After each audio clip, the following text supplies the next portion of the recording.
your sir might be aware with it. But this is the plant belonging to the Delaneaceae, and the Delanea is named after the Delaneus, John Delaneus. And he was like a German botanist, and then he moved towards England.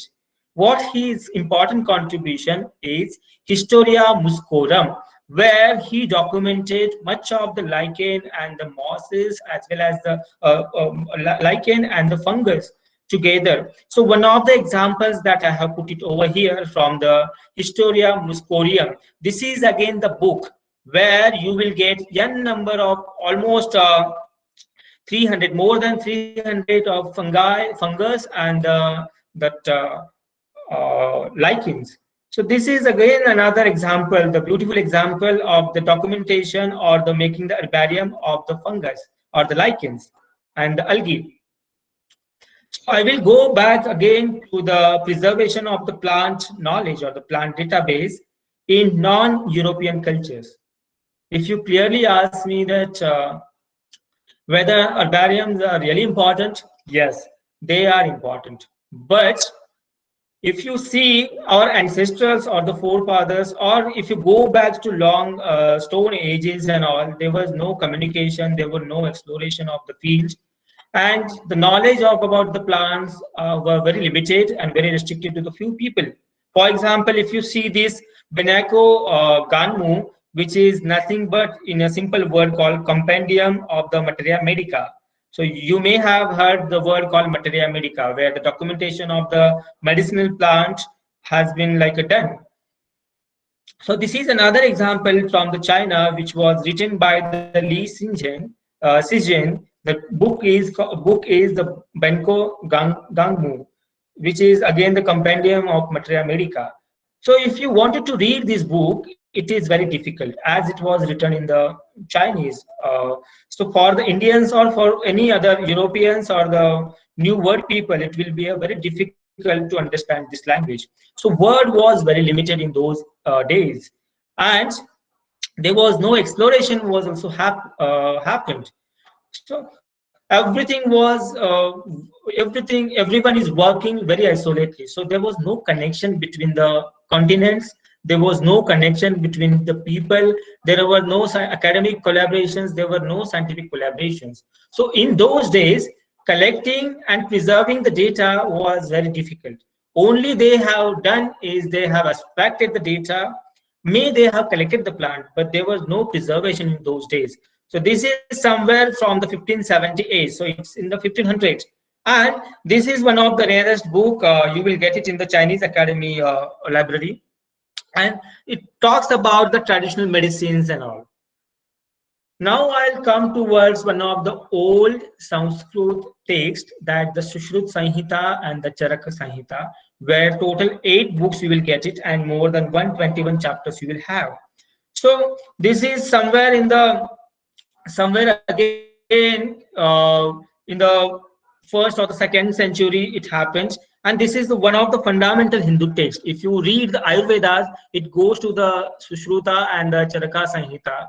So if you ask me very honestly, this is what we read is like it has been transformed from the Atreya to Agnivarsha, and then it has been revised by the Charaka, and it tells the story about the different plants and their use to cure the diseases, to cure the, and it also tells the ethics, that what are the ethical practices, where how to keep the hygiene, how to maintain the wealthy life, how the surgeries and everything are important in our life.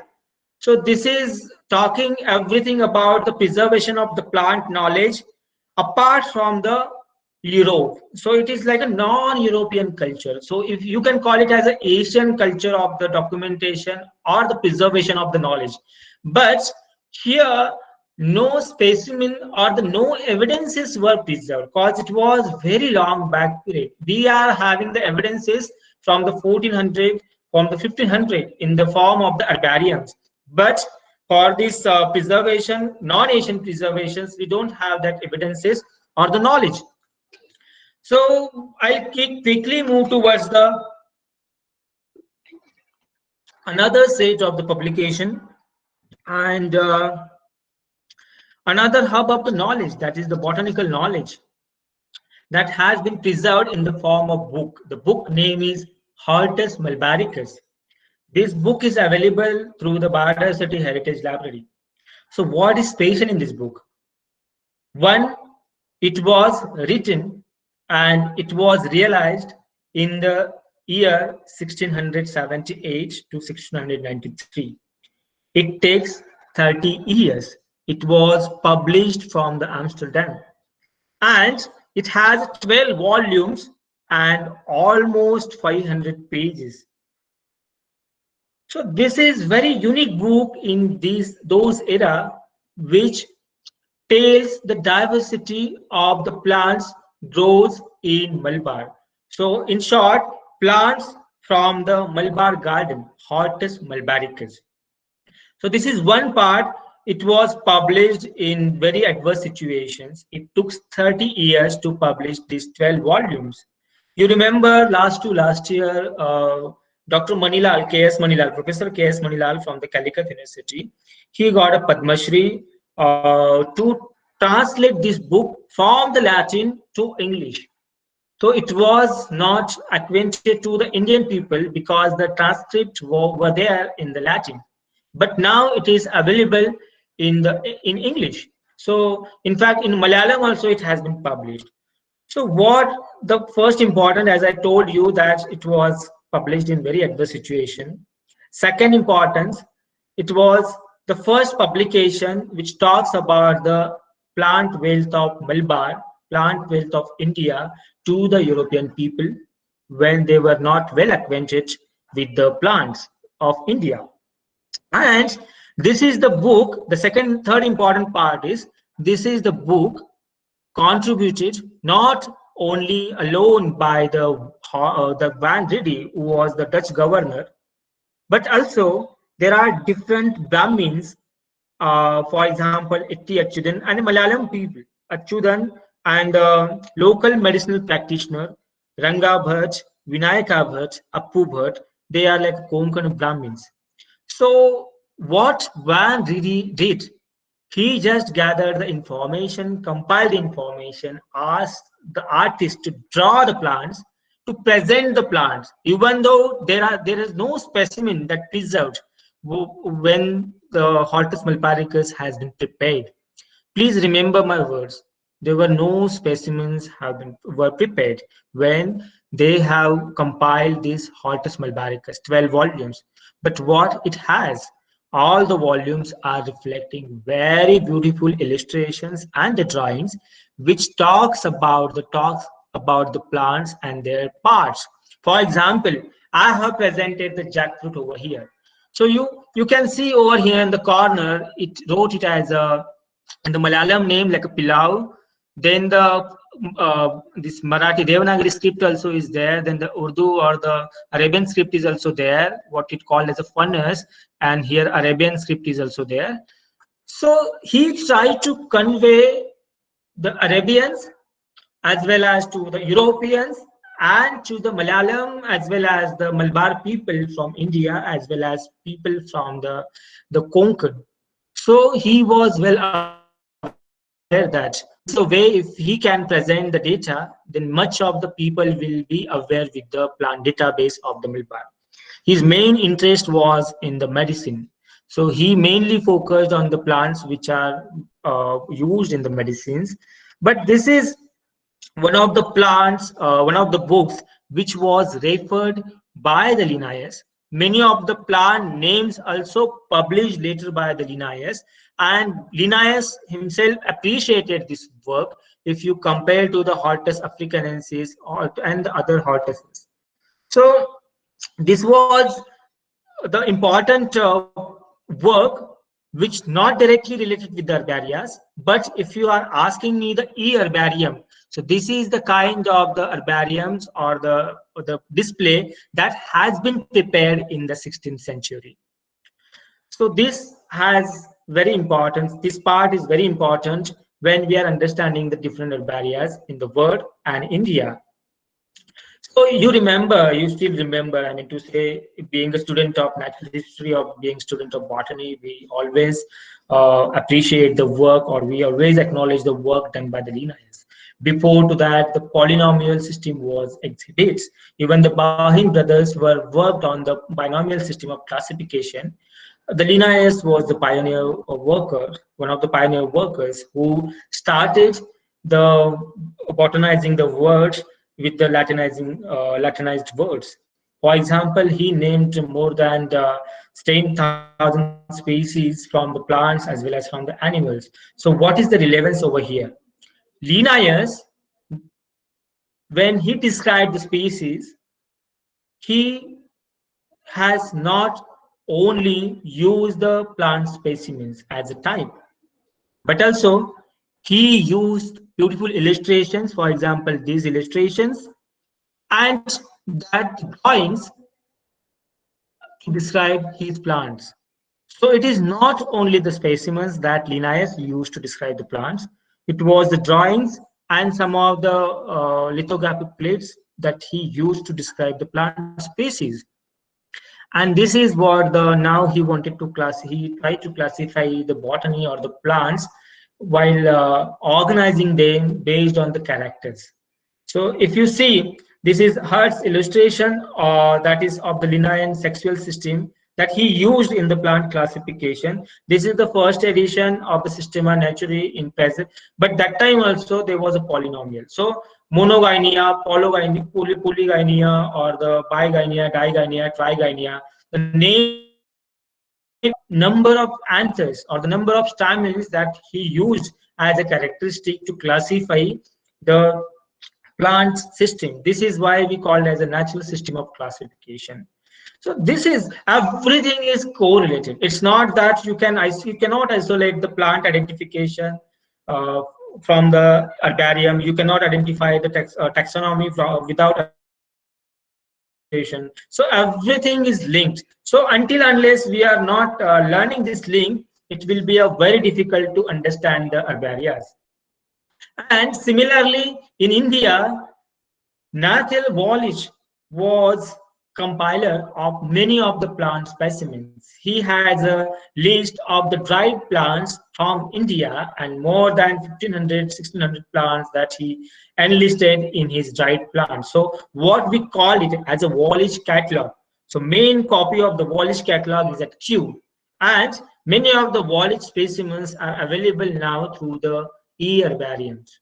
For example, if you open the Kew Wallich, you will get the specimens that collected or the compiled by the Wallich. Wallich himself was not collected much plant species specimens, but other workers, for example, from the down south, he referred the work of Robert White, work of Benjamin Heine, work of Roxrow, work of many other collectors from the eastern parts of India as well as from the western parts of India.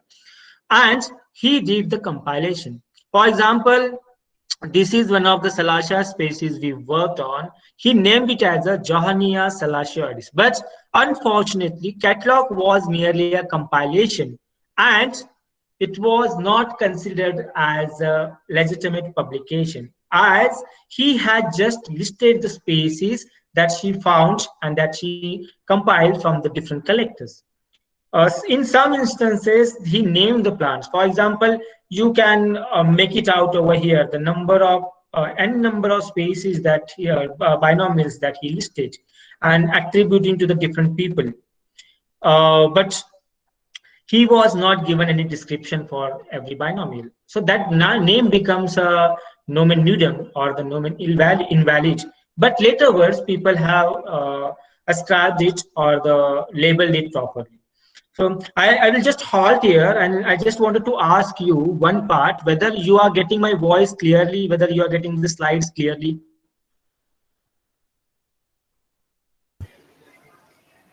Yes, sir. Your voice is clear. Slides?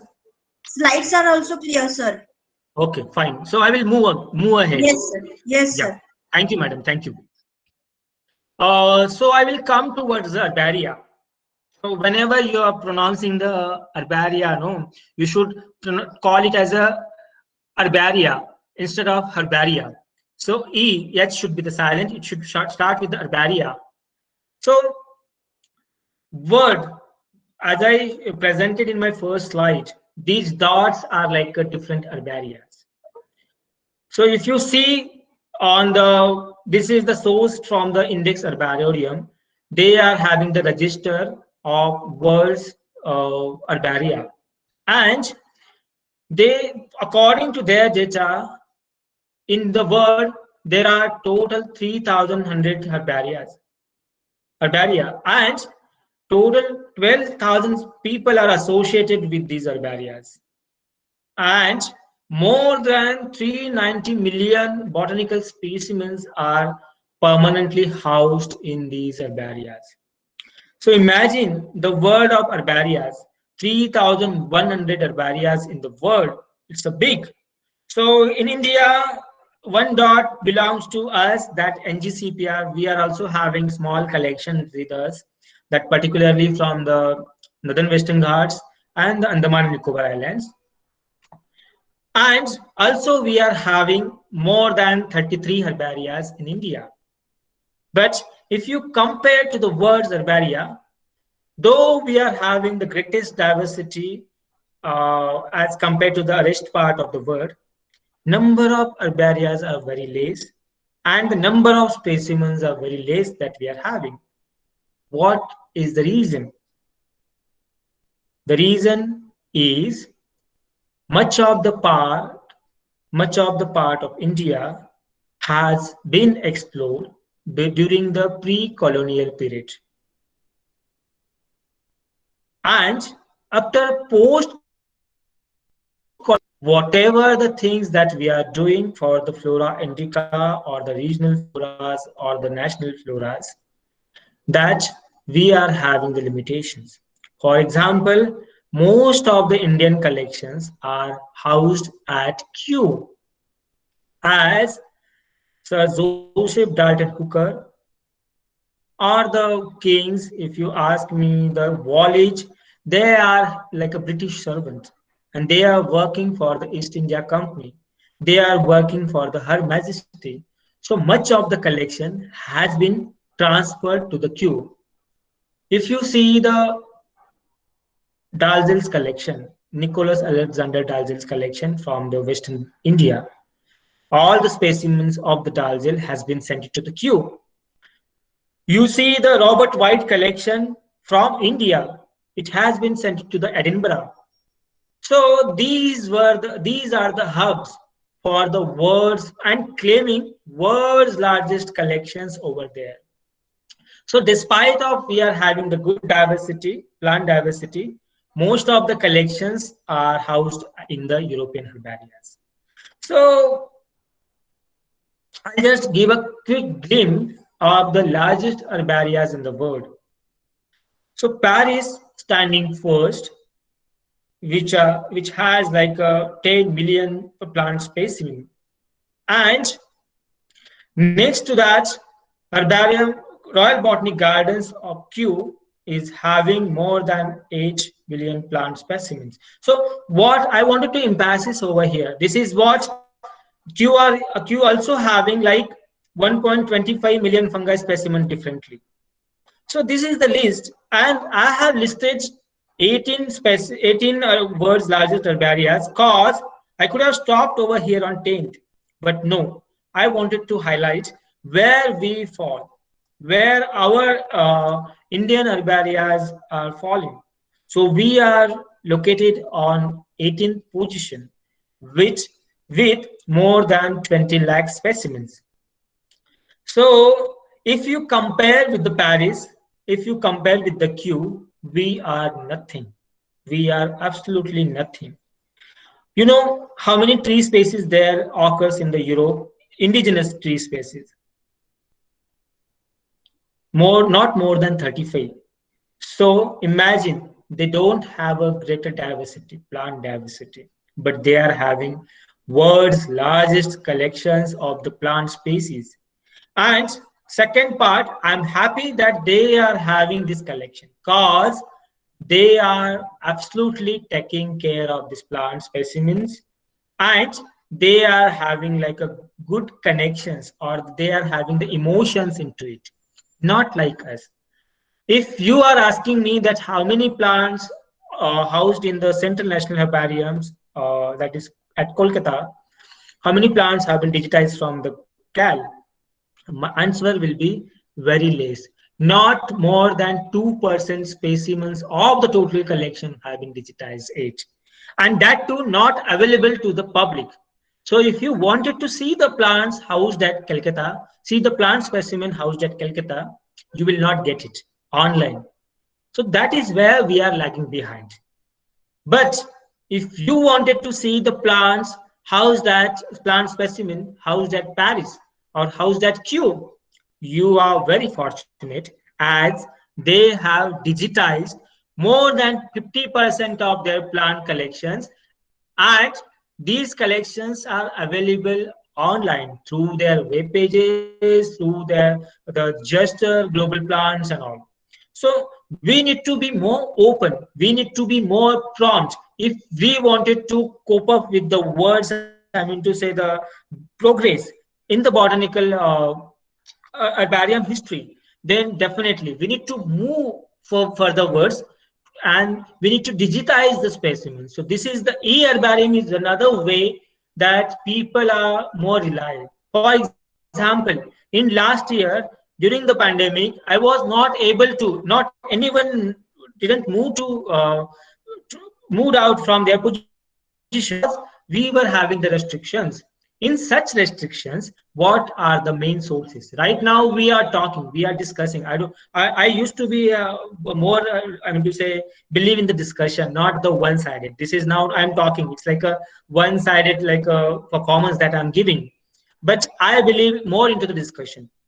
But because of the pandemic restrictions, I was not able to move from my home. I cannot able to consult any of the specimens housed in the Kolkata or housed at Pune or housed at Madras. So what was the reason? But I was able to consult the specimens housed at Leiden, housed at Kew, housed at Smithsonian, housed at Harvard, housed at Paris, housed at Geneva, housed at New York, housed at Edinburgh. What was the reason? The reason behind it, they have digitized and made their plant specimen, plant collection available virtually to the globe. So I may not go to the Pune to see the collections housed at the BSI, but I can see the collection housed at Q while clicking a plant specimen name in the tab. That's so simple. So we require more and more digitization, more and more connectivity to explore all the possibilities that we are having like a treasure in our cupboards. And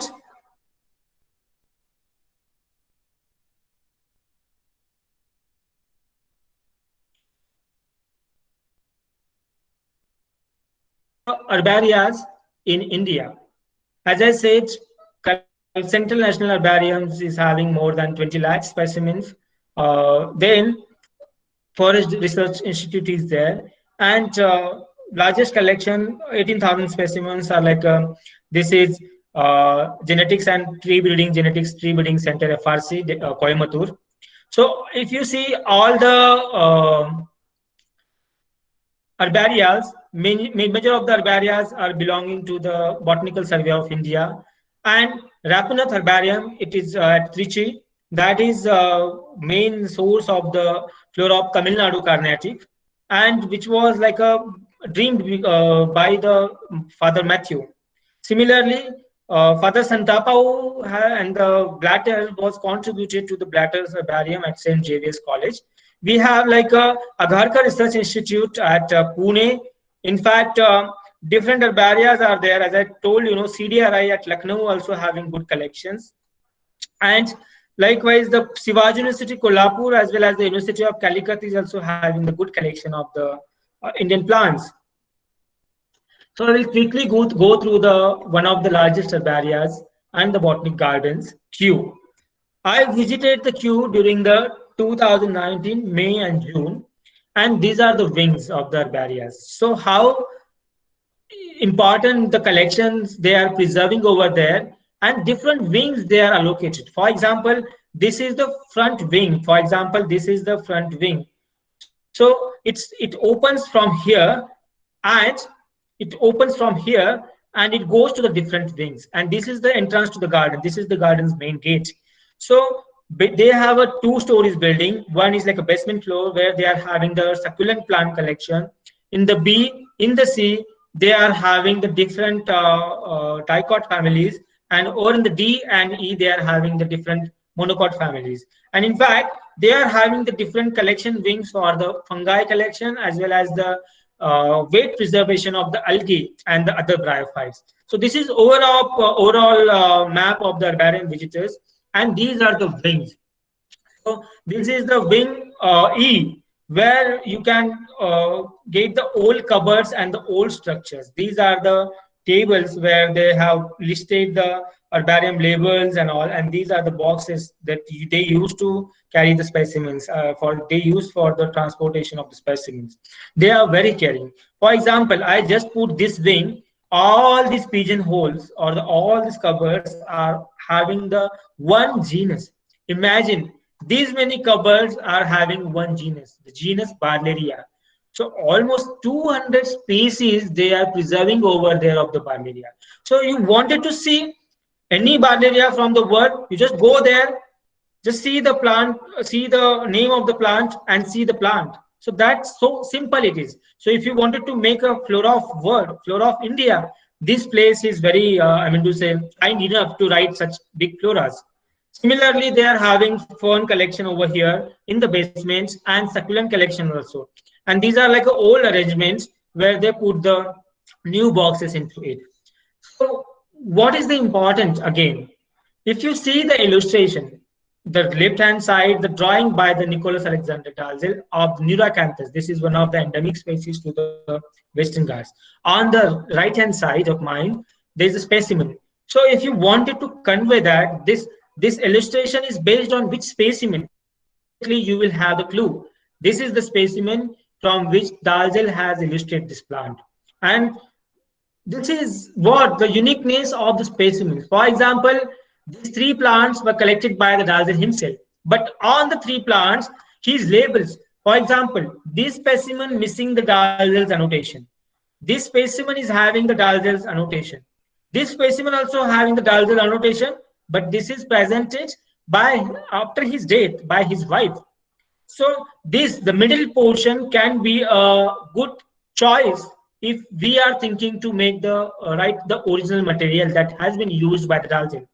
So these are the basic things that you need to understand when you are thinking about the herbarium or the e-herbarium.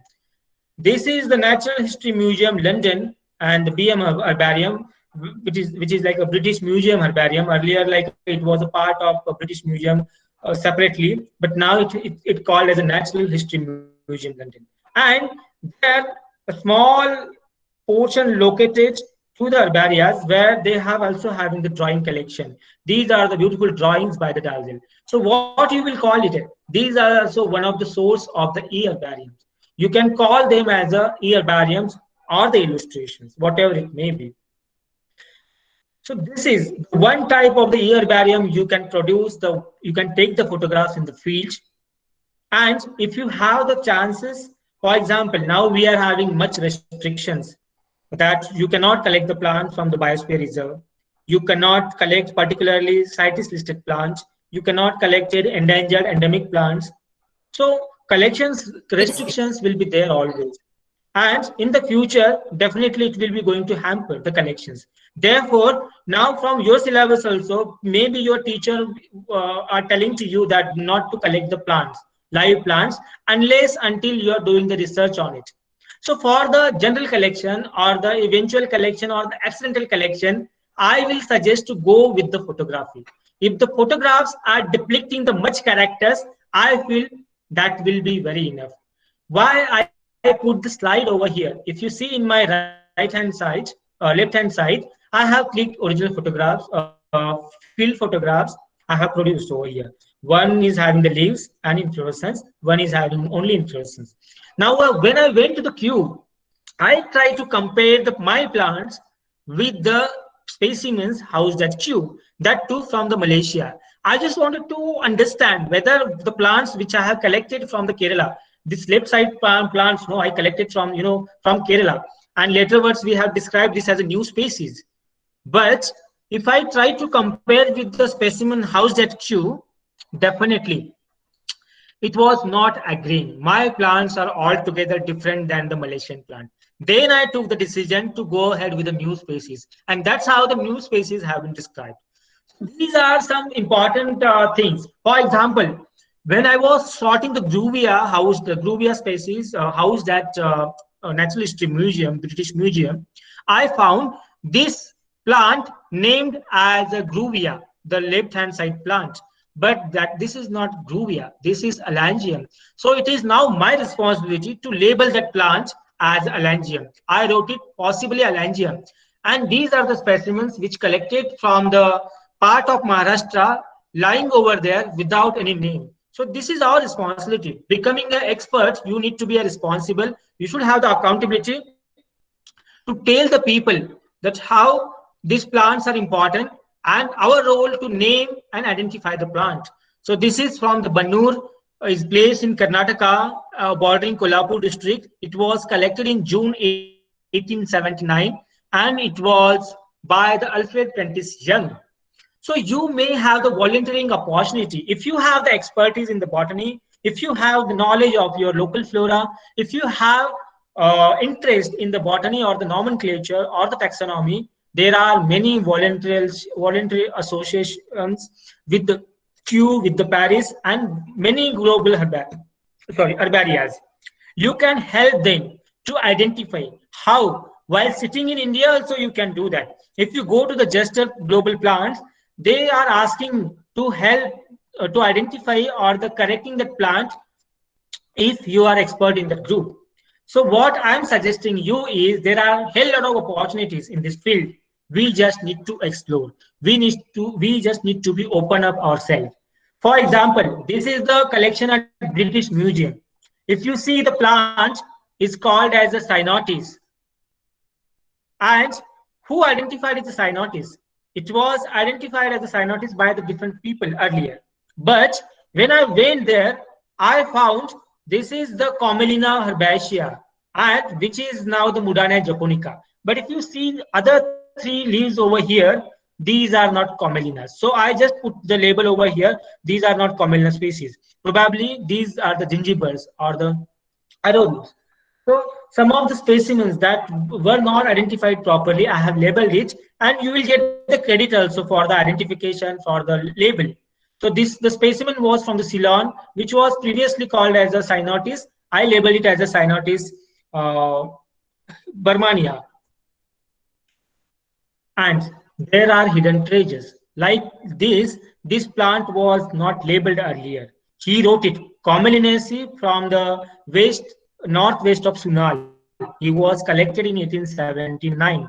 He was like a Indian-born British person that Alfred Prentice Young. His work was not documented yet. So we are working on the documentation of his collections. So this plant gives me a new species of the Commelina. I didn't went to the field. While sitting with the specimens, I have identified this plant as a new species, as I am having little expertise in this group. And this species, you see this specimen. Here you don't find any label, but on this specimen, you will find the label. In fact, you will find the pouch or the pocket where I have kept the seeds. So this I have determined as a Commelina new species. Now it has been named as a Commelina youngi, named after the Alfred Prentice Young. So this is what the labels, these are the seeds. So everything you can display through the e-herbariums. It is not that there are restrictions. So many things are there. You can play with the specimen in a different way. See how beautiful infrastructure they are having. They are well equipped. These are the specimen pigeonholes at the Natural History Museum. These are the microscope provisions they have given for the people those who are visiting the herbarias. And you will get the space. you will get the glue, you will get the determination label to space stick the specimens.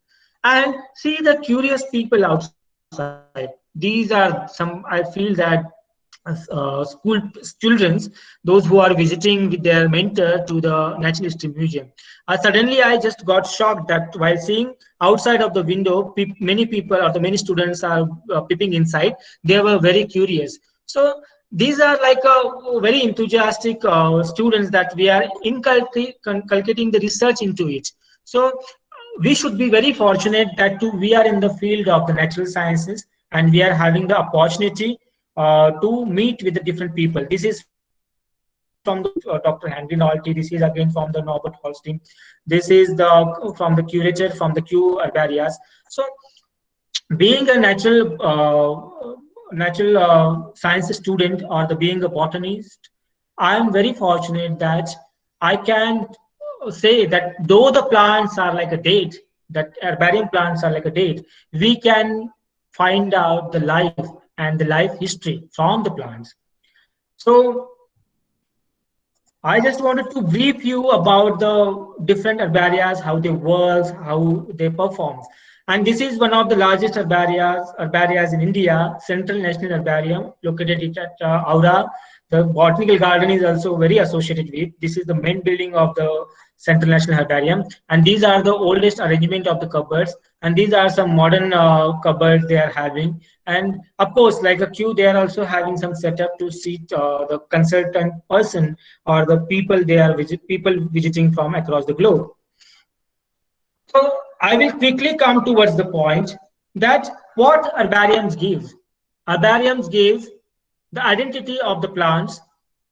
Probably you can call it as a new to the science or it was well identified. Secondly, they give the plants give the chance or the specimen gives the chance to the people to have to find out the history, when it was collected, how it has been traveled. In fact, it will help others to plan their tools. More than that, they will provide the data for the further taxonomic studies or the floristic studies.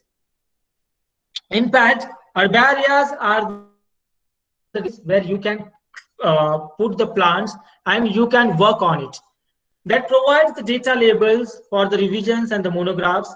Many of the Latin plant names, that nomenclatural complexes that you can assess with these specimens. In fact, you can provide, I mean to say, the infrastructure and the hospitality to the different people who are working on the plants. And you can do the exchange also. So many things are there that can be done through the plant specimens and the herbarias.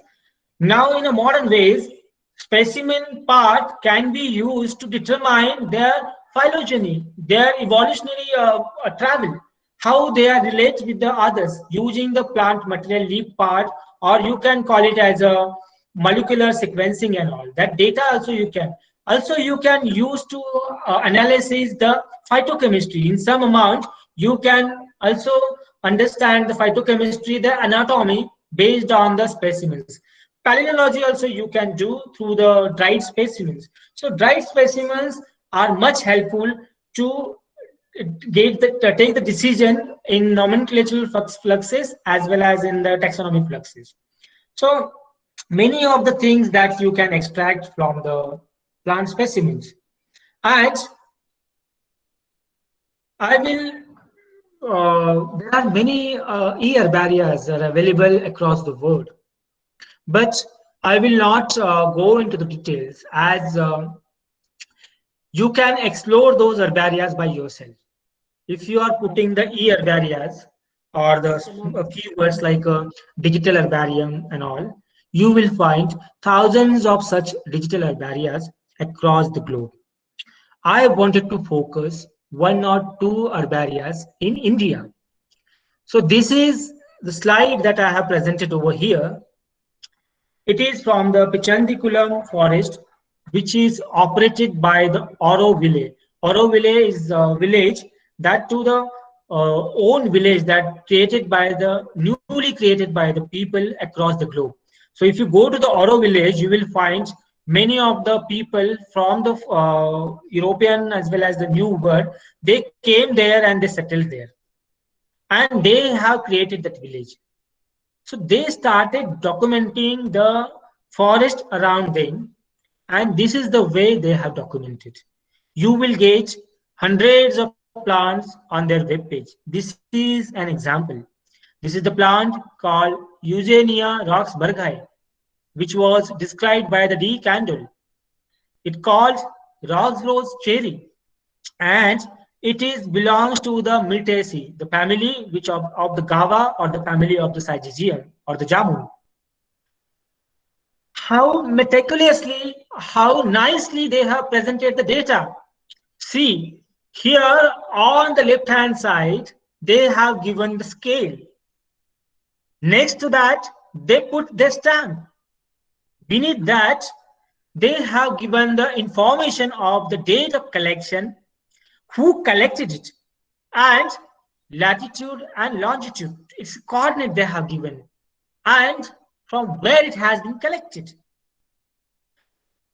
Imagine, this is the things that cannot be possible during the era of the Dioscorids, during the era of the Bahin, during the era of the Linnaeus, because no photographic tools were available. But now you can think of it. You can make the ear barriers without damaging a plant. Of course, for this kind of photography, they have used the plant material, and they are also preserving this plant specimen as a dried specimen, as an herbarium specimen. So they are having the e-herbarium as well as they are having the normal herbarium, that where the dried plants has been preserved. So if you go to the Auroville, you will find these plants now they have kept it as a dried specimen. So they are using it properly as a part of the dried specimen. But for you, it may be a concern because there will be the there will be the limitations that to pluck the twig or the pluck the fruit or the pluck the flower from the tree. So you can do the simple thing. You can just try to click the photograph of the plant species in the wild, and you can edit into the Adobe Photoshop or any Microsoft Office tools. You can do that, and you can present this kind of stuff in a very nice way. So see, imagine you are then if you go to the Lonavala or you to go to the Purandar or Saswad or you go to the Torna, Rajgarh or Sinhgarh, you may find many such plant species. So how you can document it? So you can just take a photograph and make it the e-herbarium in whatever feasible way that you are finding. This is the best example I'm giving. This can be happened. This kind of preparation can be done without damaging the plants. Of course, the Pachandikulam people or the Auroville people are having their own priorities. They are like having the priority to make the dried plant specimens also. So therefore, they have done it. But if you see, they almost dissected the plant part. For example, they have given the adaxial surface of the leaf, abaxial surface of the leaves, flower inflorescence, birds, flowers, uh, LS of the flowers, then the different shape of the different period of the fruit, like from the young to the maturity. And at the maturity, they have explained the fruit, how it looks like. It's like a tempting cherry. And they have take out the seeds also, and they have presented. So this is the way that we can move ahead. This is the best possible way that we can present our biodiversity to the different people who are dependent, who they may be a conservatory, they may associate it with the conservation biologists, they may be the forester, they may be the academics, they may be the research student. So, or the natural enthusiast, they must be, or the common man. For them, we can present our plants in a beautiful way. That this the way that I have presented. So with this, I will stop here. Why I am stopping here? It is not completed. I wanted to complete this. How to make the herbarias, particularly the e-herbarias. Before that, if your college is planning to have the specimens or the herbaria, or the making the herbariums, definitely there is a process. For that, I requested Madam to have small hands-on training where we will have half an hour section to prepare the herbarium specimen, and up an hour specimen will devoted towards the processes. What are the processes it has? What are the standard processes that we should follow? Not only to make the e-herbarias, to understand the general herbarias also. So with this, I will thank uh, Barbara Thyris. She is there at the New York Botanical Garden. Much of the part is copied from her book called Herbarium. Also, I will thankful to different people who contributed one of the greatest work in their publications. I will thank to the Nauroji Godrej Center for Plant Research.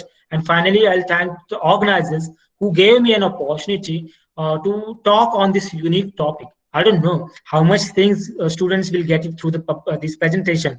But one thing I wanted to make you clear that herbarium is like a practice, in the botany, which tells you the different stories which will entertain your life. For example, as I got a new species from the dried plant, so can you call it as a dried one?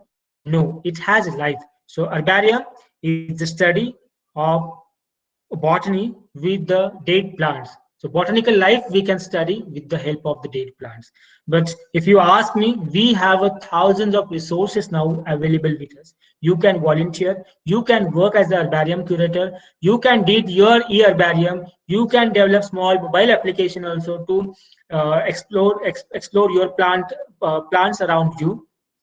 So many opportunities are there flying in the air. You can grab and you can have a career into it. So herbarium, you may not feel that this is the career at this stage, but it is a career. As more than 12,000 people across the world are working in these herbaria. I'm one of them. So thank you very much for the patient listening. I don't know. I don't know whether I have conveyed the things to you or not. But thank you once again for listening and organizing this talk. Thank you very much, madam. Thank you, sir. It was a wonderful session. So before we understand or do practical on these, preparation of e-herbarium and how to develop an app, everything, this should need a very good introduction and how herbarium works. And that you have, conveyed very well, sir. So thank you for that. Um, I will request student to ask question. This session is open for question answer. So if you have any queries, I will request you to please ask sir your question and get clear your doubts. So raise your hand and or you can directly unmute your unmute your mic and ask question.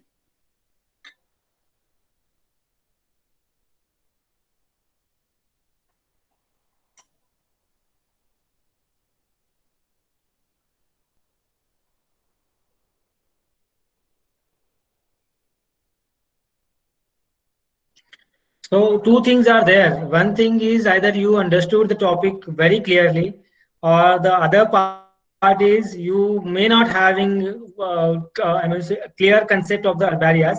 So one thing you understood it properly, one thing you doesn't understood anything. So what is the situation in this case?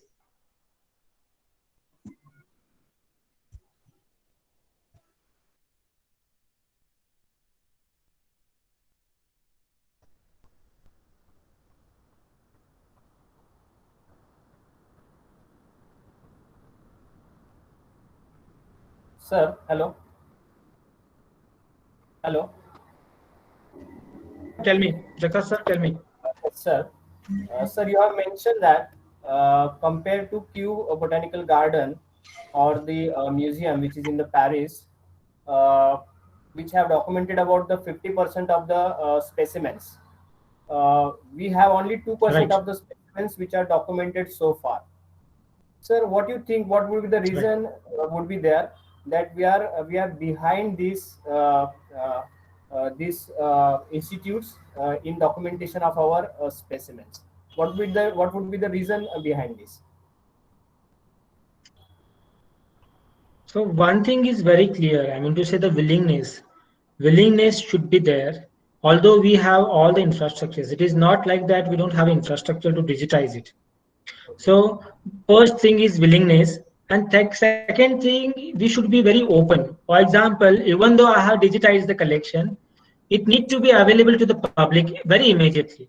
You cannot keep beneath, if you cannot digitize it and keep it beneath. There is no use of such digitization. If you visit the Just a Global plant, you will find crores of specimens, almost thousands of specimens are available through the Just. But hardly any single plant specimen from Indian herbaria is went there. The reason behind is they are afraid of it. Once the data has been goes to the gesture, people may not having the importance of their own herbarias. But it is not like that. It's like a completely a fictional thing. It's like a kind completely a author of approach towards the science. So I feel the one thing is that we need to notice that they are started now. It is not that they are not doing, but it is just started, and it will take a more than 10-20 years. So definitely by the forthcoming years, many of the specimens you will get it online. For example, still on the Botanical Survey of India web page, you will not find a single specimen, digitized specimen. They have given the list of the species or the type species specimen, but not a single specimen has been digitized. So two things are there. One thing is the willingness. Same thing. Second thing is orthodox approach. But overcome to that, they are having some limitations also. As being a government organization, they need to bound with the rules, regulations, and all. But in fact, not only me. Every person, botanist from the world, are expecting the specimens from the Indian National Herbarias to be digitized, and we are looking forward that. I feel that by the 2025, many of the specimens will get digitized and will available to the public. So the hope that we can have. Okay, thank you, sir.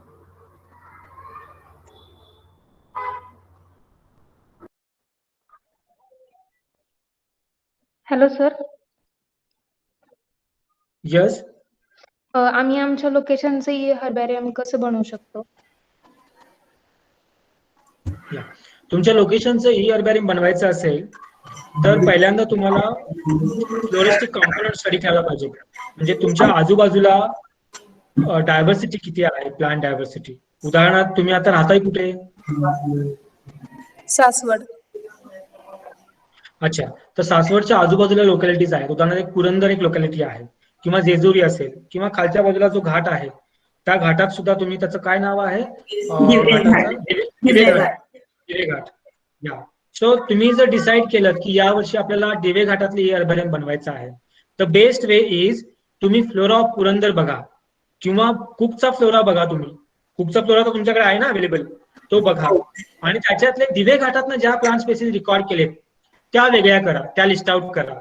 त्याचा endemic, त्या plant species endemic आहेत का. उदाहरणार्थ दिवे घाटात एक plant species मिळते ड्रीमिया राजी नावाची, ऐकली नाही मला माहिती नाही, पण ती ड्रीमिया राजी तुम्ही फोटोग्राफ घेऊ शकता. आता ती स्पेसीज फोटोग्राफ करायची असेल तर तुम्हाला कुठल्या महिन्यात जायला पाहिजे, तो डेटा जो आहे तो तुम्हाला कुठून मिळेल.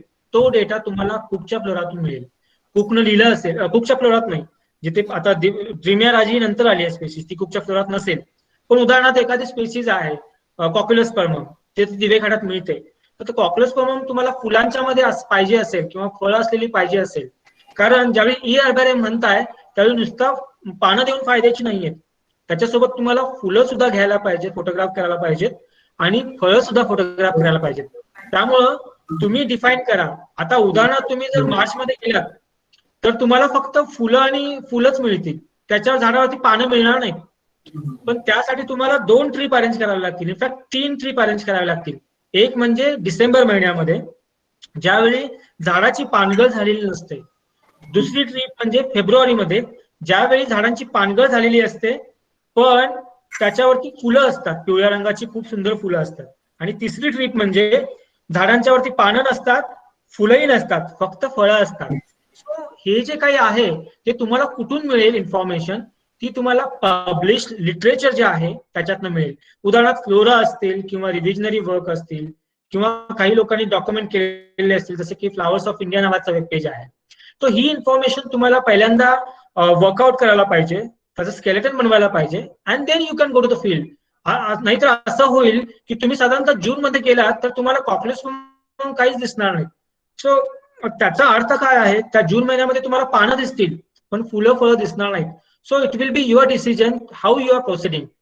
But my recommendation will be, you need to be practiced before to start e-herbarium. We need to understand what are the characters and what is the particular time then that you need to visit, and what are the species that you are getting in adjoining places. But randomly also we can do, but that is like a we are doing in vice versa. For example, ताटात काहीच नाहीये, ताटात बरंच काही आहे पण कुठून आलं ते आपल्याला माहिती नाहीये. सो पहिल्यांदा आपण शेतीपासून सुरुवात करू की ज्वारी कुठे पिकते, ज्वारी कुठे भरडली जाते आणि ज्वारीपासून भाकरी कधी तयार होते. सो मग भाकरी खाताना कळेल की कसं प्रोसेस झालेली आहे. त्यामुळे being a student of science no we should be very curious, आणि आपल्याला ही सगळी सायकल स्टडी केली पाहिजे. मग ते ई हर्बॅरियम असो किंवा नॉर्मल हर्बॅरियम असो किंवा डिस्क्रिप्शन लिहिणं असो एखाद्या स्पेसिसचं. तर माझं रिकमेंडेशन असेल की तुमच्याकडे नॉलेज हवं प्लांट्सचं. Without having the knowledge of the plants it will like a half bake thing. And secondly तुमचा मोबाईल कॅमेरा सुद्धा तुम्ही यूज करू शकताय to have a good photographs.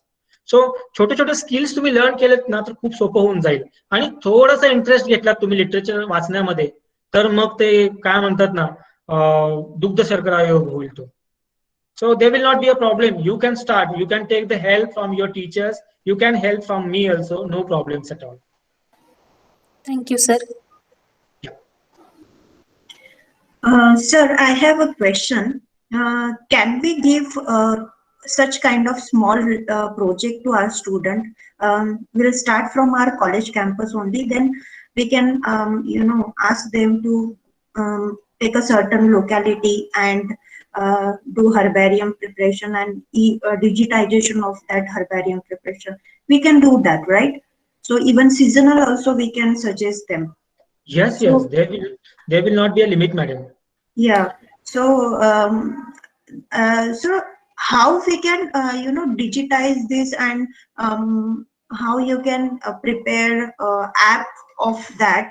Do you have any idea? Can you throw some idea so that student will get motivated and they can think in similar way, and they will get some other ideas also by their own? Yes, madam. For example, this is the need of the time now, because everyone cannot go to the herbarias and cannot consult the specimens, because maybe some people are like accidentally engaged into the research. Those people who are dealing with the revisionary studies, but that be the not course of the undergraduate students and all. For the general information, they can explore the plant diversity around them. And we started the endemic plant application because our priorities are altogether different. We started endemic application with this, like for example, this slide you can make it out. That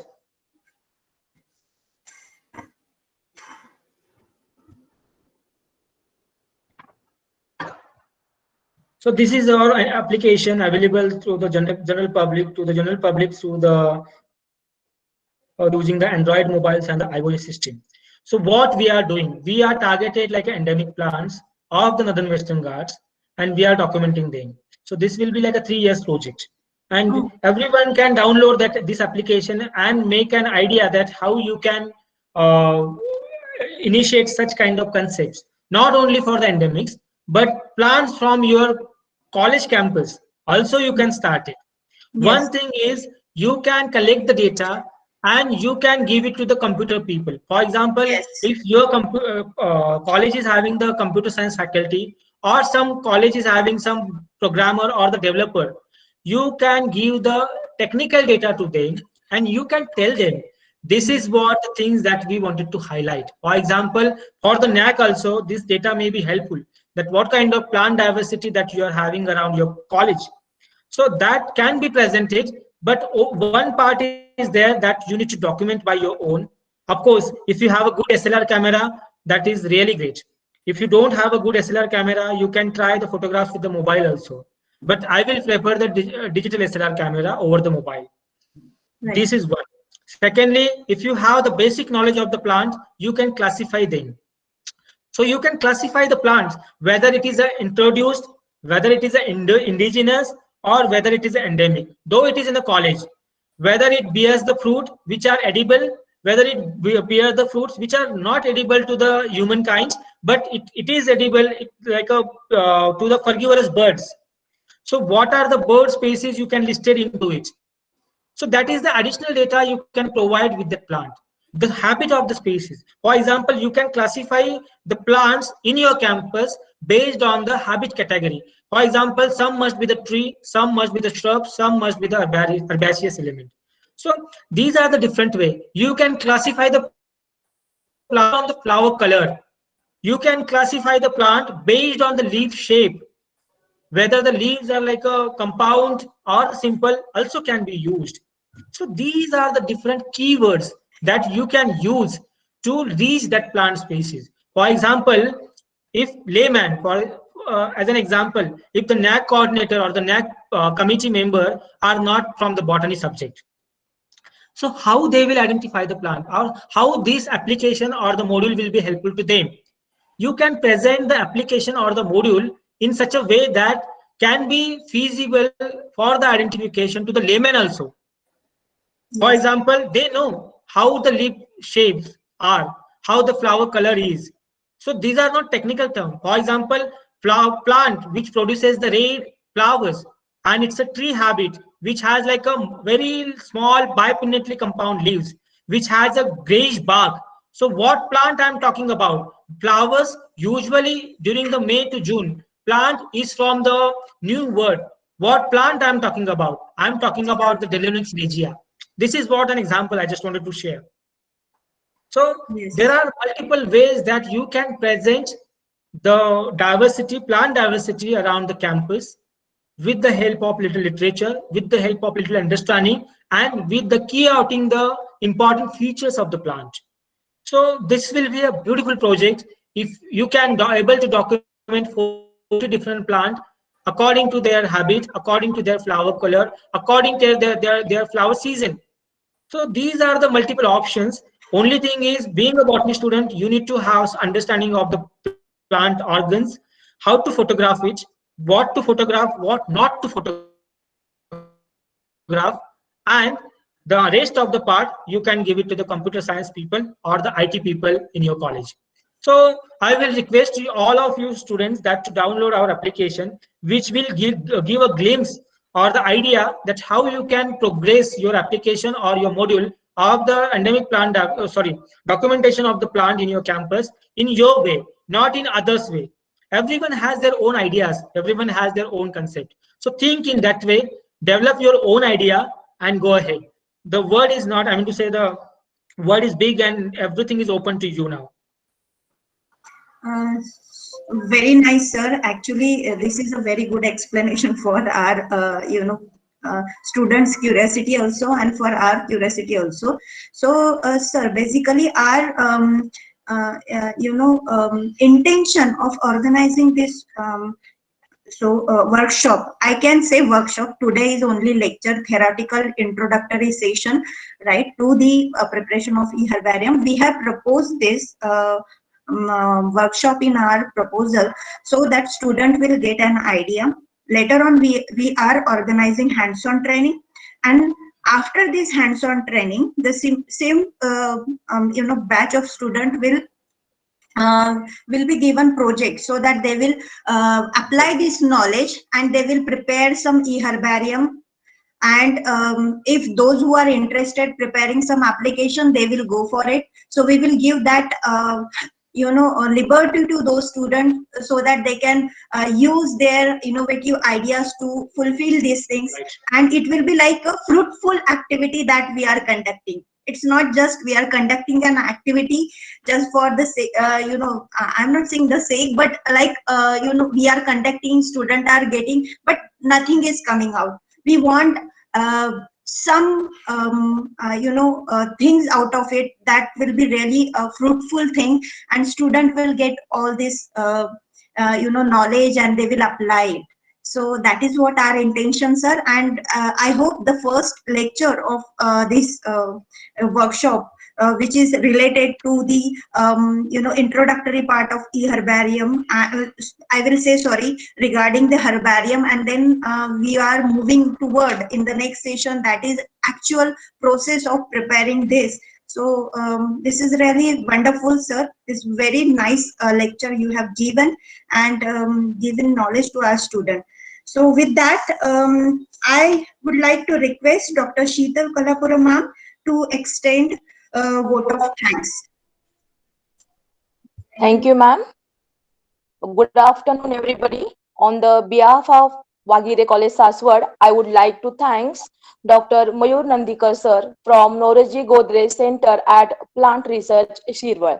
Really, sir has given fruitful information regarding preparation of herbarium, which is important for botany students. Thank you, sir, for spending your valuable time with good communication with our students. Thank you so much. Then thanks to our principal, Dr. Sushma Bhosle ma'am, for her constant support for arranging such guest lectures. Thanks to HOD, Botany Department, Dr. Swapnil Jagtap sir, DBT Coordinator, Dr. Vidya Patankar ma'am, and Nikhil Gurav sir for taking efforts to arrange such nice informative lectures. Thanks to all staff members from Wagire College, Saswad. Last but not least, I would like to thank all my students for their patience and presence throughout the lecture. Thank you so much. Thank you, everyone. Thank you, madam. Yeah. Thank you, sir.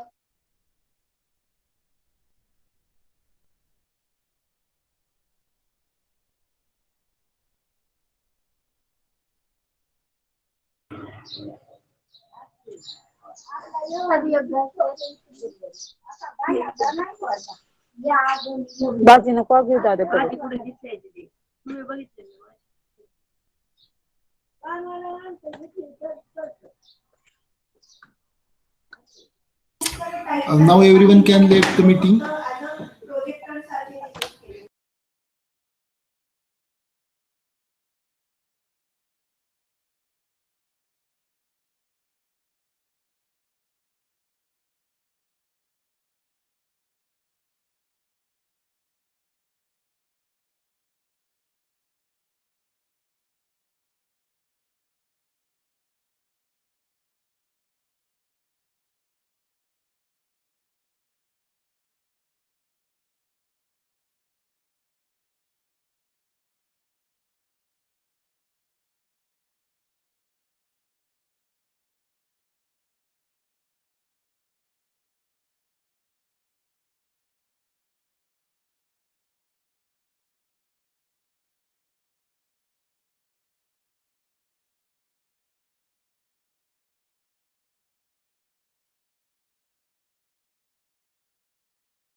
आधी recording पण करायला.